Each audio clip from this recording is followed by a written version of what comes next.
5 minutes here. We're so glad you could attend. Come inside, come inside. There behind the glass stands a real blade of grass. Be careful as you pass. Move along, move along. I'll do that. The show's about to start. Guaranteed to blow your head apart.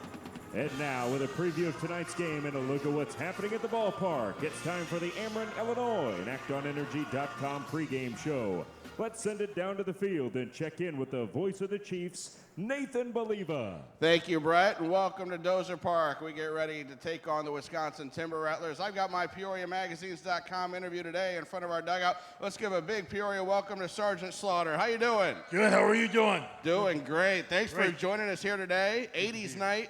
We are ready to go with Thursday 80s night. I got the Miami Vice part of the 80s going. You got your 80s outfit. Got the camouflage on, but that's a color you wear since I guess we were born. That's right. Yeah. Ready to go with that 80s night. You were in your heyday in the 80s. I was. We had the Iron Sheik running around the country and tried to catch up for all the things that happened to us with Iran, with the hostage situation, and the Black Hawk going down, and the killing of the Marines at the embassy, and Ayatollah Khomeini. So it was time for Sergeant Slaughter in the United States to try to get some payback, because we never really did. So I challenged him to a war in the wrestling ring, the squared circle, and the rest is history. That's right, and good history there as well. Yes. Yeah, got that covered, and you got some help. You definitely got some help throughout the 80s against the Iron Sheik. Yes. We were, as I was telling my friend Mike on the way over here from the airport, there were times when we wrestled 12 times in a week. Woo. Because of the weekends, 2-3 shows on a Saturday or 2-3 shows on a Sunday, and television, and being in a place like Peoria at 7 o'clock and being in Chicago at 10 o'clock. So you just never knew.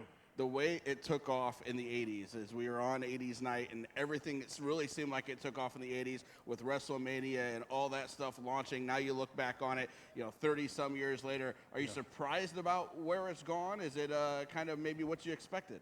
I would have been surprised with anybody else but Vince McMahon. I think that Vince McMahon just had the vision. He had the cable, he had the pay-per-view.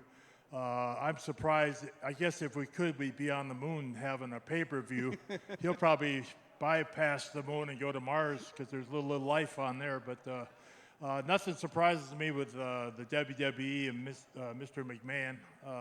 All the other promoters just tried to get by, but he just wanted to go where no wrestler had gone before. And now you get to travel around and visit all the fans, places like Peoria. You go to Augusta next. I know seeing your Twitter over the last few days, all the different places you've been around here, and interacting with the fans has got to be a real treat for you. It is. You don't get much chance at a wrestling arena to sit down and meet your fans and meet your friends and people that you met 30, I want to admit 40 years ago.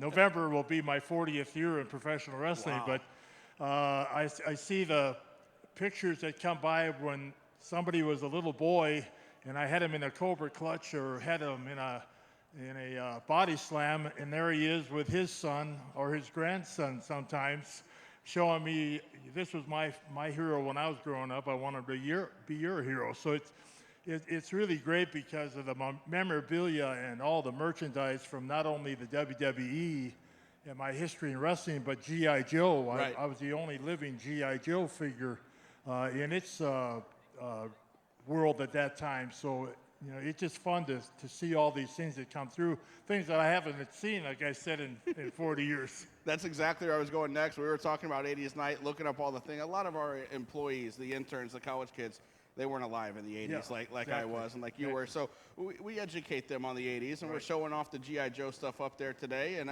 as you mentioned, the only living G.I. Joe, how cool is that? It was a pretty cool deal because when I started researching it, it was always animated. Yeah. And the voices for about 4 or 5 characters was done by one person. And here I am, alive, living G.I. Joe and doing the commercials and going to hospitals toy stores around the country and meeting children and just being the ambassador for G.I. Joe and Hasbro toys. It was just a remarkable thing, not only here in the United States, but it was all over the world. I went to Japan one time. I remember a young boy, there was a stand of G.I. Joe Sergeant Slaughter Triple T tanks, and I snuck up behind him, and I just kind of waited for him to turn around, and he looked at me, and then he looked at me, and he ran to go get his mom to show her that Sergeant Slaughter, the real life Sergeant Slaughter, was there. So I snuck behind a couple of pillars, and he came back and he was telling her that I was there, but I wasn't there. And she said, "No, you're." And then she left, and I snuck up behind him again and tapped him on the shoulder, and he just ran. He left. It was fun. Having fun all over the world and getting to travel to some pretty cool places. That's got to be a nice perk of everything you've done. You mentioned 40 years coming up. I imagine you've been just about everywhere. Right. What's great now is I'm the ambassador for the WWE, and I do a lot of work for charities, MDA, Make-A-Wish, Special Olympics, and go to a lot of children's hospitals, veterans hospitals, visit the troops here in the United States, overseas, especially the veterans hospitals. When you see a veteran laying in a bed and he's trying to crawl out of his rack and stand up and give you a salute, you know you've impacted them, and they're all very happy to see you. And unfortunately, I have to go there to see them, but it's part of what I do, and it breaks my heart when I leave. But when I'm there, I try to be as strong as I can, and just try to give back and say thank you, not only to the military, but to everybody that I've been in hospitals visiting children, and a gentleman came up to me one time and said, "I know you're here for the children, but my wife is trying to give birth to our son." And he won't come out. Would you go up and give him some orders? So I startled the heck out of her. And 2 days later, the hospital called me and said, "Congratulations, they had a boy and they named him Sarge." Nice. So, very nice work. Cool. Yeah, that's good to get all those stories and get to go over. And it brings some happiness to the days of some of those kids that are in the hospital, the veterans, as you mentioned. Now, I know part of what you're doing here tonight, you'll be signing some autographs. You'll be giving some orders and mostly having fun. Yeah, we're going to give away autographs, headlocks, Cobra clutches. I hope everybody comes by and brings their cameras. We'll get you in a Cobra clutch. It makes a great Christmas card. But just say hello and meet everybody that is able to come by. I know we got a baseball game going on, and I'm the biggest baseball fan of all, but I'm going to go have a little chat and make sure that the Chiefs are going to win this one.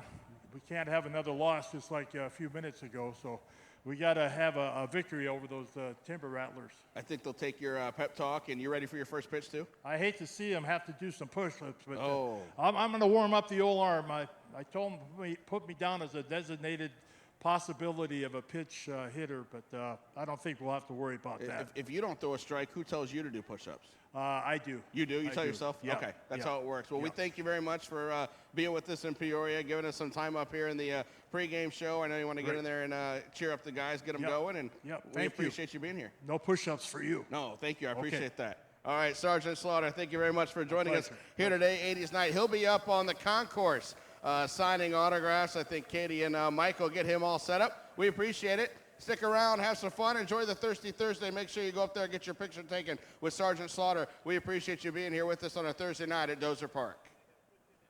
Go Chiefs. Thanks.